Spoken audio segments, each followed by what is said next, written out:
All right, we have any questions out there? Do you have a response to the current state of Ukraine?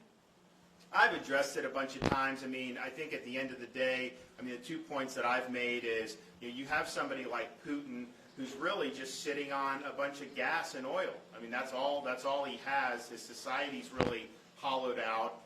But he sends so much to Europe and now to the United States because Biden came in and he reduced our domestic capacity. We were energy independent prior to Biden taking office. Now you see what's happening to people at the pump.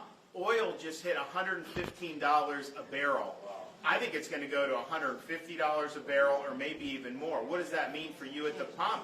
It means gas is going to be $4 or $5 a gallon within the next few months. That is going to have a huge impact on people's family budgets. So just from an economic perspective, shutting down Keystone, nixing Anwar, not allowing production on federal lands, that has absolutely contributed to the massive spike we've seen in energy prices. And the thing is like, what are you going to do? You're just not going to commute to work? You're just not going to have your home in a summer air condition? Of course, you need to do, and it's tough for people. So it's a huge impact on families' budgets.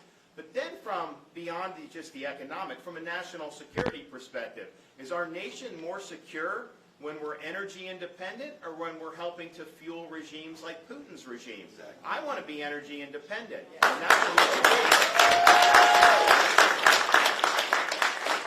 And so what he's able to do, because he has now, they've doubled what they're sending to the United States since Biden took office. They have a huge impact in terms of what's going on with Europe. That is fueling his ambitions, and if you had energy independence, you could sock him on that, and it would be much more difficult for him to sustain what he's doing. And look, this is just, it's sad to say, but when Biden fumbled the Afghanistan, when you had 13 service members killed, when you left all that equipment behind, when you left a bunch of other Americans behind, the humiliation of that experience was something that Russia was watching, China was watching, Iran was watching, and that really whetted the appetite of some of the world's worst authoritarians. And so they feel emboldened now because they think they can get away with a lot. And I think that Putin would probably not have done this